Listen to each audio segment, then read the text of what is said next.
Hi മക്കളെ, learn and തിങ്കിൻ്റെ ഇന്നത്തെ ക്ലാസ്സിലേക്ക് എല്ലാ കൂട്ടുകാർക്കും സ്വാഗതം. ഇന്ന് നമ്മൾ പഠിക്കുന്നത് 5ാം ക്ലാസ്സിലെ മലയാളം കേരള പാഠാവലിയിലെ ഇതാ ഒരു മായാലോകം എന്ന പാഠഭാഗത്തിൻ്റെ ആശയമാണ്.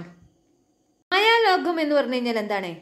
ഒരു അത്ഭുത ലോകമാണ് ഇവിടെ കാണുന്നത്. നമ്മൾ മണ്ണിനുള്ളിലേക്ക് നമ്മുടെ നോട്ടം അത്ര എത്താറില്ല.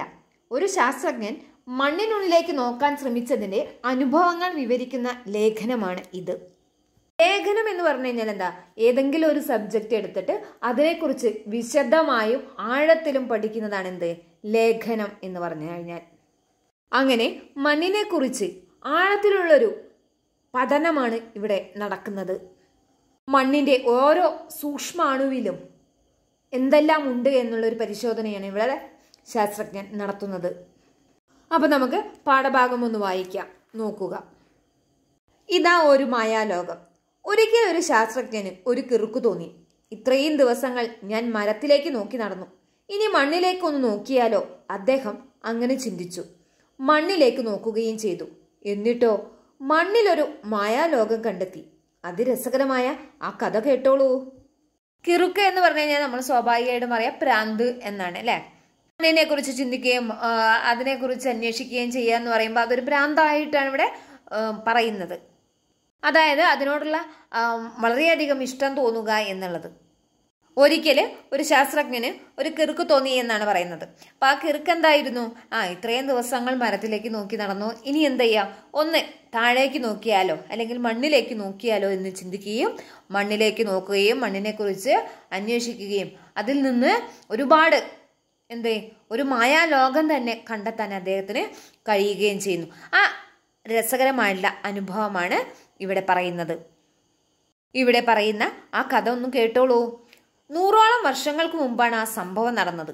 ആരായിരുന്നു ആ മിടുക്കനായ കിറുക്കൻ? ഡോക്ടർ വില്യം ബീബ്, ന്യൂയോർക്ക് സുവോളജിക്കൽ സൊസൈറ്റിയിലെ ശാസ്ത്രജ്ഞൻ. ബ്രസീലിലെ ഒരു കാട്ടിൽ വെച്ചാണ് അദ്ദേഹത്തിന് അങ്ങനെയൊരു വിചിത്രമായ ആശയം തോന്നിയത്. കാട്ടിൽ നിന്നും പക്ഷികളെ ശേഖരിക്കാൻ എത്തിയതായിരുന്നു അദ്ദേഹം. അതിനായി അദ്ദേഹം കുറേ ദിവസങ്ങൾ ബ്രസീലിലെ ബേലം എന്ന പ്രദേശത്തെ കാട്ടിൽ കഴിഞ്ഞു. കൊടും കാട്ടിലൂടെ കാട്ടുമരങ്ങളുടെ ഇലകൾ വീണടിഞ്ഞു കിടക്കുന്ന മണ്ണിനു മുകളിലൂടെ അദ്ദേഹം അലഞ്ഞു നടന്നു. കാട്ടരുവിയിലൂടെയും സഞ്ചരിച്ചു. ആ കഥയാണ് പറയുന്നത്. 100ഓളം വർഷങ്ങൾക്ക് മുമ്പ് നടന്നൊരു സംഭവമാണ്. ആ മിടുക്കനായുള്ള കിറുക്കൻ എന്ന് പറയുന്നത് ഡോക്ടർ വില്യം ബീബ് ആയിരുന്നു. അദ്ദേഹം ന്യൂയോർക്ക് സുവോളജിക്കൽ സൊസൈറ്റിയിലെ ശാസ്ത്രജ്ഞനായിരുന്നു. ന്യൂയോർക്ക് സുവോളജിക്കൽ സൊസൈറ്റിയിലെ ശാസ്ത്രജ്ഞനായിരുന്നു അദ്ദേഹത്തിന് ബ്രസീലിലെ ഒരു കാട്ടിൽ വെച്ചിട്ടാണ് ഇങ്ങനെയൊരു ചിന്ത അദ്ദേഹത്തിന്റെ മനസ്സിലേക്ക് വരികയും അതിനായിട്ട് ഉള്ള കാര്യങ്ങളൊക്കെ ചെയ്യുകയും ചെയ്യുന്നത്. ഇങ്ങനെയൊരു വിചിത്രമായ ആശയം അദ്ദേഹത്തിന്റെ മനസ്സിലേക്ക് വന്നത് ബ്രസീലിലെ ബേലം എന്ന കാട്ടിൽ വെച്ചിട്ടാണ്. അവിടെ അദ്ദേഹം പക്ഷികളെ ശേഖരിക്കാൻ വേണ്ടി എത്തിയതായിരുന്നു. അങ്ങനെ കുറേ ദിവസങ്ങൾ ബ്രസീലിൽ ബേലം എന്നുള്ള കാട്ടിൽ കുറേ ദിവസങ്ങൾ ആ കാട്ടിൽ അലഞ്ഞു തിരിഞ്ഞു നടക്കുകയാണ്. കൊടും കാട്ടിലൂടെയൊക്കെ ഇങ്ങനെ അലഞ്ഞു തിരിഞ്ഞു നടക്കുന്നു. അതുപോലെ ഇലകൾ വീണടിഞ്ഞു കിടക്കുന്ന മണ്ണിന് മുകളിലൂടെയൊക്കെ അദ്ദേഹം കുറേയധികം നടന്നു. പിന്നെ കാട്ടരുവിയിലൂടെയിലൊക്കെ സഞ്ചരിച്ചു. അപ്പോഴൊക്കെ കണ്ണു മരത്തിലായിരുന്നു. പക്ഷികളെ കണ്ടെത്തണമെങ്കിൽ മുകളിലേക്ക് നോക്കാതെ പറ്റുമോ? അങ്ങനെ പക്ഷികളെ കണ്ടെത്തിയും തിരിച്ചറിഞ്ഞും വേണ്ടവയെ പിടിച്ചും അദ്ദേഹം ആ കാട്ടിലൂടെ ഏറെ ദൂരം സഞ്ചരിച്ചു. അപ്പോഴൊന്നും നിലത്തേക്കൊന്നു നോക്കാൻ പോലും അദ്ദേഹത്തിന് നേരമില്ലായിരുന്നു. അങ്ങനെ തിരക്കിട്ട പണി തീരാറായി. ഇനി തിരിച്ച് ന്യൂയോർക്കിലേക്ക് പോകണം.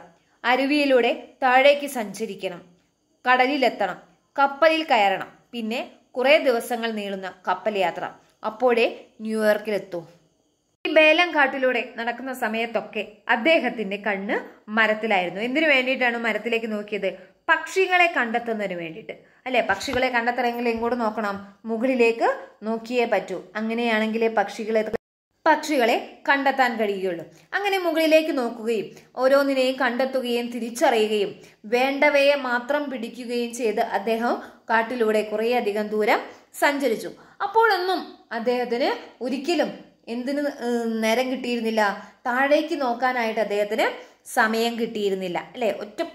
എല്ലാം ശ്രദ്ധ മുഴുവൻ എവിടെയായിരുന്നു? ആകാശത്ത്, അല്ലെ? മുകളിലേക്ക് മാത്രം നോക്കി മരങ്ങളിലേക്കും മറ്റും നോക്കിയായിരുന്നു അദ്ദേഹത്തിന്റെ നടത്തം. ആ സമയത്തൊന്നും അദ്ദേഹം താഴേക്ക് നോക്കിയിരുന്നില്ല. കാരണം അദ്ദേഹത്തിന് നേരമില്ലായിരുന്നു. അങ്ങനെ തിരക്കിട്ട പണി അല്ലെ, പക്ഷികളെ കുറിച്ചുള്ള അന്വേഷണമൊക്കെ കഴിഞ്ഞു തീരാറായി. ഇനി എങ്ങോട്ട് പോകണം? ന്യൂയോർക്കിലേക്ക് പോകണം അല്ലെ, തിരിച്ചു പോകണം. അരുവിയിലൂടെയൊക്കെ സഞ്ചരിച്ച് കടലിലെത്തണം. കടലിൽ നിന്നും എന്ത് ചെയ്യണം? കപ്പലിൽ കയറണം. പിന്നെ കുറേ ദിവസങ്ങളുള്ള നീണ്ട യാത്രയാണ്. നീണ്ട യാത്ര കഴിഞ്ഞാലേ എവിടെ എത്തുള്ളൂ? ന്യൂയോർക്കിൽ അല്ലെ. കുറേ അധികം ദിവസം എവിടെയുണ്ട്? കപ്പലിൽ യാത്രയുണ്ട്. അപ്പൊ കപ്പലിൽ യാത്ര ചെയ്യാൻ കുറേ ദിവസമുണ്ട്. അത് കഴിഞ്ഞു കഴിഞ്ഞാൽ എവിടെ എത്തുള്ളൂ? ന്യൂയോർക്കിൽ എത്തുകയുള്ളൂ എന്നാണ് ഇവിടെ പറയുന്നത്. ബാക്കി ഭാഗം നോക്കാം. കപ്പലിൽ കാടില്ല, മരങ്ങളില്ല, പക്ഷികളുമില്ല. അപ്പോൾ നേരം പോകാൻ എന്താണ് വഴി? അതിനുള്ള വഴിയായിരുന്നു കാട്ടുമണ്ണ് പരിശോധന. ഇത്രയും ദിവസങ്ങൾ ചവിട്ടി നടന്ന ഈ മണ്ണിലും രഹസ്യങ്ങൾ കണ്ടേക്കാം. അങ്ങനെയൊരു സംശയം എങ്ങനെയോ ആ ശാസ്ത്രജ്ഞന്റെ മനസ്സിൽ കയറിപ്പറ്റി. അക്കാലത്ത് ആ സംശയത്തെപ്പറ്റി മറ്റാരെങ്കിലും കേട്ടിരുന്നെങ്കിൽ അത് കിറുക്കാണെന്ന് പറയുമായിരുന്നു. ഡോക്ടർ ബീബിനെ അവർ കളിയാക്കുകയും ചെയ്തേനെ. എന്നാൽ ഒരു കാര്യം അറിയണം, നല്ല ശാസ്ത്രജ്ഞന്മാർക്ക് ഇത്തരം സംശയങ്ങൾ തോന്നും. അത്തരം കിറുക്കന്മാരാണ് മറ്റാരും ചോദിക്കാത്ത ചോദ്യങ്ങൾ ചോദിക്കുന്നത്, മറ്റാരും കാണാത്തത് കണ്ടെത്തുന്നത്. കുറെ ദിവസം കപ്പലിലാണ് യാത്ര അല്ലെ. കപ്പലിൽ എന്തില്ല? മരങ്ങളും പക്ഷികളും വേറെ ഒന്നുമില്ല. നേരം പോകണമെങ്കിൽ വേറെ എന്തെങ്കിലും അതുപോലെയുള്ള കാര്യങ്ങൾ ചെയ്യാനുണ്ടാവണം. എന്നാൽ അതൊട്ട് ഇല്ലതാനും. കപ്പലിൽ യാത്ര ചെയ്യുന്ന സമയത്ത് നേരം പോകാനുള്ള ഒരു വഴി എന്ന രീതിയിലായിരുന്നു കാട്ടുമണ്ണും പരിശോധന അദ്ദേഹം തിരഞ്ഞെടുക്കുന്നത്. ഇത്രയും ദിവസങ്ങൾ അദ്ദേഹം ആ മണ്ണിലൂടെയായിരുന്നു ചവിട്ടി നടന്നിരുന്നത്. ആ മണ്ണിനും എന്തുണ്ടാവും? ഒരുപാട് രഹസ്യങ്ങൾ പറയാനുണ്ടാവും എന്ന് അദ്ദേഹം കരുതുകയാണ്. മണ്ണിലടങ്ങിയിരിക്കുന്ന ആ രഹസ്യങ്ങളെ കുറിച്ച് അല്ലെ എങ്ങനെയോ ആ ശാസ്ത്രജ്ഞന്റെ മനസ്സിൽ ഒരു സംശയം രൂപപ്പെടുകയാണ്. ആ സംശയത്തെ പറ്റി മറ്റാരോടെങ്കിലും പറഞ്ഞിട്ടുണ്ടെങ്കിൽ അവരെന്ത് പറയും? ഇവനെ കളിയാക്കും, നിനക്ക് കിറുക്കാണ് എന്നെല്ലാം പറഞ്ഞ് കളിയാക്കുമായിരുന്നു. എന്നാൽ ഒരു കാര്യം നിങ്ങൾ അറിയണം. എന്താണ്? നല്ല ശാസ്ത്രജ്ഞന്മാർക്ക് മാത്രമേ ഇത്തരം സംശയങ്ങൾ തോന്നുകയുള്ളൂ അല്ലെ. സംശയങ്ങൾ ഉണ്ടാവുക എന്ന് പറയുന്നത് ചില കാര്യങ്ങളിലൊക്കെ നല്ലതാണ്. അപ്പോൾ ആ സംശയങ്ങളൊക്കെ ചോദിക്കുന്നത് എന്താണ്? അവരുടെ ആ ബുദ്ധിപരമായിട്ടുള്ള കഴിവിന്റെ ഒരു അടയാളമാണ്. ഇങ്ങനെ അത്തരം കിറുക്കന്മാരാണ് എന്ത്? മറ്റാരും ചോദിക്കാത്ത ചോദ്യങ്ങൾ ചോദിക്കുന്നതും അവരാണ് പിന്നീട് മറ്റാരും കണ്ടെത്താത്തത് ഇതുവരെ അല്ലെ, മറ്റാരും ഇതുവരെ കണ്ടെത്താത്തത് കണ്ടെത്തുന്നതും ഇത്തരത്തിലുള്ള സംശയങ്ങൾ ചോദിക്കുന്നവരാണ് എന്നാണ് പറയുന്നത്. അങ്ങനെ ഒരു ആശയം മനസ്സിൽ തോന്നിയാൽ പിന്നെ മടിച്ചു നിൽക്കരുത്, ഉടൻ പ്രവർത്തിക്കണം. ഡോക്ടർ ബീബു അതുതന്നെ ചെയ്തു. അദ്ദേഹം ഒരു വലിയ ചാക്കെടുത്ത് അത് നിറയെ മണ്ണ് വാരിയിട്ടു. കാട്ടുമണ്ണാണ് കുത്തി ഇളക്കി വാരുന്നതെന്ന് ഓർക്കണം. കാട്ടിൽ മണ്ണിന് മുകളിൽ കരിയില മെത്തയുണ്ടായിരിക്കും. കരിയിലകളുടെ അനേകം അടുക്കുകൾ. അടിഭാഗത്തെ കരിയിലകൾ കുറെ ചീഞ്ഞടിഞ്ഞിരിക്കും. അഴുകിയും പൊടിഞ്ഞും മണ്ണിനു മുകളിൽ ഒരു പാളിയായി കിടപ്പുണ്ടാകും. അതിനു താഴെയാണ് കാട്ടിലെ മേൽമണ്ണ്. ഇങ്ങനെയൊക്കെ ആർക്കും തോന്നാത്ത സംശയങ്ങൾ തോന്നിക്കഴിഞ്ഞാൽ ഉടൻ എന്ത് ചെയ്യണം? അതിനുവേണ്ടി ആ സംശയങ്ങൾ ദൂരീകരിക്കുന്നതിനുള്ള പ്രവർത്തനങ്ങൾ നടത്തണം. അതാണ് ഇവിടെ ആര് ചെയ്തിട്ടുള്ളത്? ഡോക്ടർ ബീബ് ചെയ്തിട്ടുള്ളത്. അദ്ദേഹം എന്ത് ചെയ്തു? പെട്ടെന്ന് തന്നെ തനിക്ക് തോന്നിയ ആശയം, അതായത് കാട്ടുമണ്ണ് പരിശോധിക്കുക എന്നുള്ള ആശയം എന്ത് ചെയ്തു? അദ്ദേഹം പ്രാവർത്തികമാക്കാനായിട്ട് എന്ത് ചെയ്യാണ്? ഒരു വലിയ ചാക്കെടുത്ത് അത് നിറയെ എന്ത് ചെയ്തു? മണ്ണ് വാരിയിട്ടു. അത് കാട്ടുമണ്ണാണ്. അത് കുത്തി ഇളക്കി അതെല്ലാം വാരിയെടുക്കുകയാണ്.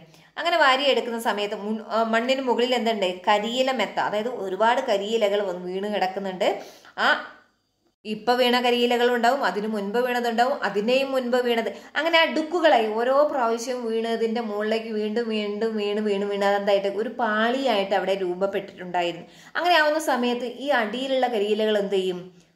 ദ്രവിച്ചുകൊണ്ടിരിക്കും. ഇറക്കുകയോ അടിക്കുകയോ ഒന്നും ചെയ്യാത്തത് കൊണ്ട് തന്നെ ഓരോ പ്രാവശ്യം വീഴുന്നതും അടിയിലേക്ക് പോയിക്കൊണ്ട് മുകളിൽ പുതിയ പുതിയ ഇലകൾ വീണു വരികയാണ്. അപ്പൊ അടിയിലുള്ളത് എന്തായിരിക്കും? ദ്രവിച്ചുകൊണ്ടേ പോകുക അല്ലെ. ദ്രവിച്ച് മണ്ണിലേക്ക് അരിഞ്ഞങ്ങും ചേരുകയാണ് ഉണ്ടാകുന്നത്. ഇതെല്ലാം കൂടെ വാരിയെടുത്തിട്ടാണ് ആര് പോകുന്നത്? നമ്മുടെ ഡോക്ടർ ബീബ് പോകുന്നത്. ഏറ്റവും അടിയിലാണ് എന്ത് കാണുന്നത്? നമ്മുടെ കാട്ടിലെ മേൽമണ്ണ് ഉണ്ടാവുക. അവിടെ നിന്നാണ് എന്ത് ചെയ്യുന്നത്? ആ മണ്ണ് വാരിയെടുത്തിട്ട് ഡോക്ടർ ബീബ് പോകുന്നത്. അഴുകി പൊടിഞ്ഞു കിടന്ന കരിയിലയും മേൽമണ്ണുമെല്ലാം കൂടി തന്നെയാണ് ചാക്കിൽ നിറച്ചത്. ആ മൺചാക്കുമായി അദ്ദേഹം മടക്കയാത്ര തുടങ്ങി. ആദ്യം ബോട്ടിലൂടെ കടലിലെത്തി, പിന്നെ കപ്പലിലേക്കു കയറി. മറക്കാതെ മൺചാക്കും കപ്പലിൽ കയറ്റി. അങ്ങനെ അഴുകി പൊടിഞ്ഞു കിടന്ന കരിയിലയും അതോടൊപ്പം കാട്ടിലെ മേൽമണ്ണും എല്ലാം കൂടി തന്നെയാണ് അദ്ദേഹം ചാക്കിലേക്ക് വാരിയെടുത്തത്. ആ മൺചാക്കുമായിട്ട് അദ്ദേഹം യാത്ര തുടങ്ങുകയാണ്. എന്നിങ്ങോട്ടാണ് തിരിച്ചു തൻ്റെ നാട്ടിലേക്ക് പോവുകയാണ്. അദ്ദേഹം അങ്ങനെ എന്ത് ചെയ്യാണ്, നാട്ടിലേക്ക് പോകുന്ന സമയത്ത് ബോട്ടിലൂടെ അല്ലെ ചാക്കുമെടുത്ത് ബോട്ടിൽ കയറി ബോട്ടിലൂടെ എവിടെ എത്തി, കടലിലെത്തി. അങ്ങനെ പിന്നീട് കപ്പലിലേക്കും കയറുകയാണ്. കപ്പലിലേക്ക് കയറുന്ന സമയത്ത് അദ്ദേഹം പ്രത്യേകം ഓർമ്മിച്ചു എന്ത്, മൺചാക്ക് കയ്യിൽ കരുതാൻ അല്ലെ. അങ്ങനെ മൺചാക്കുമായിട്ട് അദ്ദേഹം കപ്പലിൽ കയറി. കപ്പലിൽ വെച്ച് അദ്ദേഹം മൺചാക്ക് തുറന്നു. കൂട്ടുകാരുമൊത്ത് മണ്ണ് പരിശോധിച്ചു. അപ്പോൾ അദ്ദേഹം അത്ഭുതപ്പെട്ടു പോയി. ഇത്ര കുറച്ചു മണ്ണിൽ ഇത്രയേറെ ജീവികളോ? ആ കാട്ടുമണ്ണ് നിറയെ ജീവികളായിരുന്നു. ഉറുമ്പുകൾ, ചിതലുകൾ, വണ്ടുകൾ, തേളുകൾ, പുഴുക്കൾ, മണ്ണിരകൾ, ഒച്ചുകൾ, വെറും കണ്ണുകൾ കൊണ്ട് കാണാവുന്ന ജന്തുക്കൾ തന്നെ എത്രയധികം. ഈ മണ്ണിന് ജീവനുണ്ട്, അദ്ദേഹം അറിയാതെ പറഞ്ഞുപോയി. അങ്ങനെ അദ്ദേഹം കപ്പലിൽ കയറി. കപ്പലിൽ എത്തിയ സമയത്ത് അദ്ദേഹം മൺചാക്ക് തുറന്നു നോക്കുകയാണ്. അങ്ങനെ കൂട്ടുകാരെ എല്ലാം വിളിച്ച് കൂട്ടുകാരും അദ്ദേഹം ഒരുമിച്ച് ആ മണ്ണ് പരിശോധിക്കുകയാണ്. ആ മണ്ണ് പരിശോധിച്ച സമയത്ത് അദ്ദേഹം കൂട്ടുകാരും വളരെയധികം അത്ഭുതപ്പെട്ടു പോയി. കാരണം എന്തായിരുന്നു അത്ഭുതപ്പെടാൻ? ഇത്രയും കുറച്ച് മണ്ണില് ഇത്രയേറെ ജീവികളോ എന്നതായിരുന്നു അദ്ദേഹത്തിന്റെ സംശയം അല്ലെ. ഒരുപാട് ജീവികൾ ഉണ്ടായിരുന്നു. ആ കാട്ടുമണ്ണ് നിറയെ ജീവികളായിരുന്നു. എന്തൊക്കെ ഉണ്ടായിരുന്നു? ഉറുമ്പുകളും, ചിതലുകളും, വണ്ടുകളും, തേളുകളും, ഇങ്ങനെ നിരവധി ജീവികളായിരുന്നു അതിൽ ഉണ്ടായിരുന്നത്. കണ്ണുകൾ കൊണ്ട് കാണാൻ പറ്റുന്ന തരത്തിലുള്ള ഇത്രയധികം ജീവികൾ. ഇനി എന്തുണ്ടാവും? കണ്ണുകൾ കൊണ്ട് കാണാൻ പറ്റാത്ത തരത്തിലുള്ള ജീവികളും ഇതിലുണ്ടാവും. കണ്ണുകൾ കൊണ്ട് കാണാൻ പറ്റുന്ന ജീവികളെ കണ്ട് തന്നെ അദ്ദേഹം അത്ഭുതപ്പെട്ടുകയും പോവുകയാണ്. ഇത്രയെ കുറച്ച് മണ്ണിൽ ഇത്രയധികം ജീവികളോ എന്ന് അദ്ദേഹം അത്ഭുതപ്പെടുന്നു. അങ്ങനെ അത്ഭുതപ്പെട്ടുകൊണ്ട് അദ്ദേഹം പറയുകയാണെന്ത്, ഈ മണ്ണിന് ജീവനുണ്ട് എന്ന്. അദ്ദേഹത്തിന്റെ കൈവശം വലിയ ലെൻസ് ഉണ്ടായിരുന്നു. വസ്തുക്കളെ വലുതായി കാണിക്കുന്ന തരം ലെൻസ്. അതുപയോഗിച്ച് അദ്ദേഹവും കൂട്ടുകാരും മണ്ണിനെ കൂടുതൽ ശ്രദ്ധയോടെ പരിശോധിച്ചു. അപ്പോൾ വെറും കണ്ണുകൊണ്ട് കാണാൻ പറ്റാത്ത ചെറിയ ജീവികളെയും അവർ കണ്ടു. നൂറുകണക്കിന് കൊച്ചു കൊച്ചു ജീവികൾ. ഓരോന്നും അതിന്റെ മൺതരിയെ കെട്ടിപ്പിടിച്ചു കിടക്കുന്നു, ഇളകുന്നു, മൺതരികൾക്കിടയിലൂടെ പുളഞ്ഞു നീങ്ങുന്നു.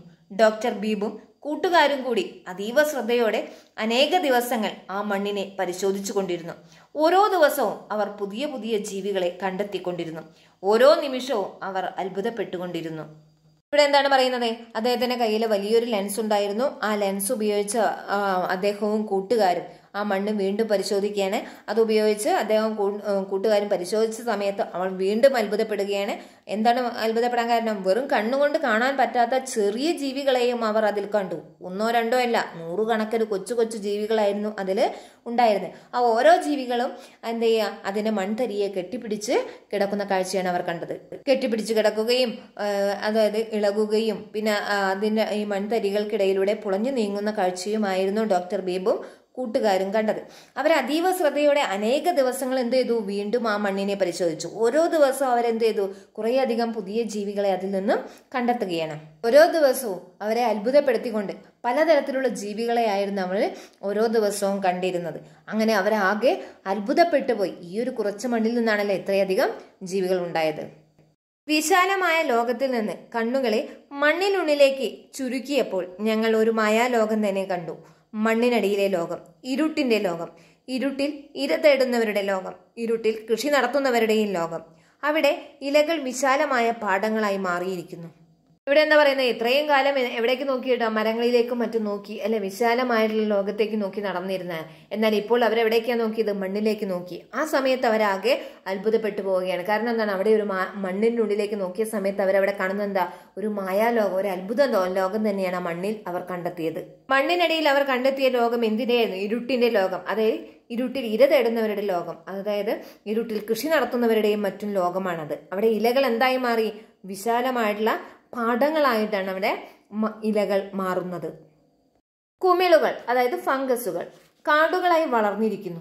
മൺതരികൾക്കിടയിലൂടെ സൂപ്പർ ഹൈവേകൾ ഉണ്ടായിരിക്കുന്നു. അവിടെ ആരെയും അമ്പരപ്പിക്കുന്ന മിമിക്രി വീരന്മാർ അവരുടെ കലാപരിപാടികൾ അവതരിപ്പിച്ചുകൊണ്ടിരിക്കുന്നു. വളരെ ചെറിയ വണ്ടുകൾ വളഞ്ഞു ചുരുണ്ട് ചെറിയ വിത്തുകളുടെ രൂപത്തിലിരുന്ന് ശത്രുക്കളെ പറ്റിക്കുന്നു. വിത്തുകളുടെ പുറത്തെ ഡിസൈനുകൾ വരെ വണ്ടുകളുടെ പുറത്തുണ്ടാക്കിയിരിക്കുന്നു. ചെറിയ വിത്തുകളോ വണ്ടുകളുടെ രൂപത്തിലിരുന്നും മിമിക്രി കാണിക്കുന്നു. കുമിളുകൾ അതായത് ഫംഗസുകൾ എന്തായി മാറിയിട്ടുണ്ട്? കാടുകളായിട്ടാണ് വളർന്നിരിക്കുന്നത് അല്ലെ. മൺതരികൾക്കിടയിലൂടെ സൂപ്പർ ഹൈവേകൾ, അതായത് ലൈനായിട്ട് ഇങ്ങനെ നമ്മൾ ഉറുമ്പൊക്കെ ഇങ്ങനെ വരി വരിയായിട്ട് പോകുന്ന കണ്ടില്ലേ? അപ്പം അതുപോലെ എന്ത് ചെയ്തിട്ടുണ്ട്, ഓരോ ജീവികളും ഇങ്ങനെ വരി വരിയായിട്ട് പോകുന്ന കാണാം. അവിടെ ആരെയും അമ്പരപ്പിക്കുന്ന തരത്തിലുള്ള മിമിക്രി വീരന്മാരുണ്ടായിരുന്നു. അതായത് പല ശബ്ദങ്ങൾ പുറപ്പെടുവിക്കുന്ന ആളുകൾ, അതാണ് മിമിക്രി വീരന്മാർ എന്ന് പറയുന്നത്. ഇതെല്ലാം എവിടെയാണ് അവർ കണ്ടത്? ഈ മണ്ണിനിടയിലുള്ള ജീവികളിൽ.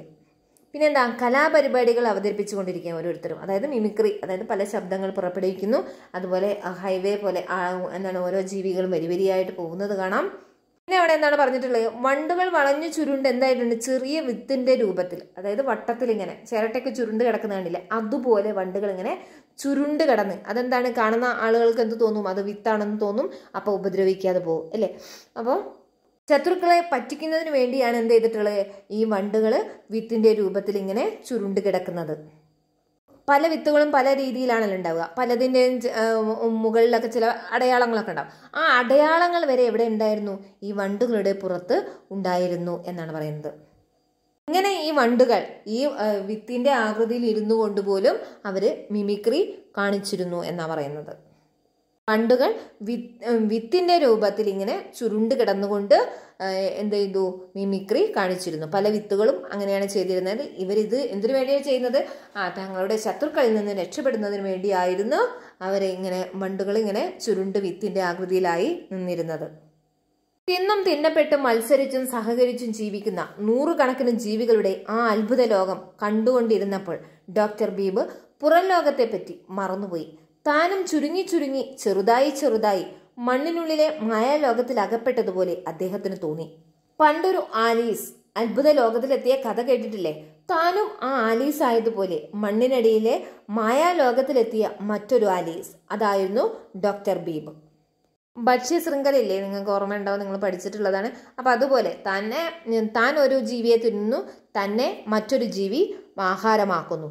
ഇങ്ങനെ തിന്നും തിന്നപ്പെട്ടും മത്സരിച്ചും സഹകരിച്ചും ഒക്കെ ജീവിക്കുന്ന ഈ നൂറുകണക്കിന് ജീവികളുടെ ഈ അത്ഭുത ലോകത്ത് എത്തിപ്പെട്ടപ്പോൾ അദ്ദേഹം പുറം ലോകത്തെക്കുറിച്ച്, അതായത് ബീബ് എന്താ ചെയ്യുക, പുറം ലോകത്തെക്കുറിച്ച് ആകെ മറന്നു പോവുകയാണ്. മണ്ണിലെ ജീവികൾക്കിടയിലേക്ക് ഇറങ്ങി ചെന്ന സമയത്ത് താനും ചെറുതായി മണ്ണിലെ മായാലോകത്തിൽ അകപ്പെട്ടതുപോലെ അദ്ദേഹത്തിന് തോന്നുകയാണ്. പണ്ട് നമ്മൾ പഠിച്ചിട്ടുണ്ട് അത്ഭുത ലോകത്തെ ആലീസ് എന്ന് പറയുന്നത്. അപ്പം ആ ആലീസ് ആയതുപോലെ അദ്ദേഹത്തിനും അനുഭവപ്പെടുകയാണ്. ആ മണ്ണിനടിയിലെ മായാലോകത്തിലെത്തിയ ഒരു ആലീസായി അദ്ദേഹവും മാറുകയാണ്. അത്രയും അത്ഭുതകരമായുള്ള കാഴ്ചയായിരുന്നു അദ്ദേഹം ആ മണ്ണിനുള്ളിൽ കണ്ടിരുന്നത്. പ്രൊഫസർ എസ് ശിവദാസിന്റെ മണ്ണും മനുഷ്യനും എന്നതിലെ ഒരു ലേഖനമാണ് നമ്മളിപ്പോൾ ഇവിടെ പഠിച്ചത്. ഈ ഒരു പാഠഭാഗത്തെക്കുറിച്ചുള്ള വിശദമായ വിവരണം തന്നെ ഇതിൽ നൽകിയിട്ടുണ്ട്. ഇതിനെക്കുറിച്ച് ഇനി നിങ്ങൾക്ക് കൂടുതലൊന്നും അറിയേണ്ടി വരില്ല. അപ്പം ഇത്രയും ഭാഗം നിങ്ങൾക്ക് എല്ലാവർക്കും ഇഷ്ടമായിട്ടുണ്ടാവും എന്ന് കരുതുന്നു. നിങ്ങളുടെ വിലയേറിയ അഭിപ്രായങ്ങളും നിർദ്ദേശങ്ങളും എല്ലാം എന്നെ അറിയിക്കുക. കൂടുതൽ ക്ലാസ്സുകൾ നിങ്ങൾക്ക് ലഭിക്കണമെങ്കിൽ ഈ ചാനൽ ഒന്ന് സബ്സ്ക്രൈബ് ചെയ്യുക. കൂടാതെ ബെൽ ബട്ടൺ അമർത്തുക. ഈ ക്ലാസ് നിങ്ങൾക്ക് ഇഷ്ടമായെങ്കിൽ ലൈക്ക് ചെയ്യുക, ഷെയർ ചെയ്യുക. അതുമാത്രം പോരാ, നിങ്ങൾ നിങ്ങളുടെ കൂട്ടുകാരോടും ഈ ക്ലാസ്സിനെ കുറിച്ച് പറയുക. അപ്പോഴേ നമുക്ക് കൂടുതൽ ക്ലാസ്സുകൾ ആസ്വദിക്കാൻ കഴിയുകയുള്ളൂ. അപ്പോൾ എല്ലാവരും സഹകരിക്കുക, സപ്പോർട്ട് ചെയ്യുക. Okay, thank you.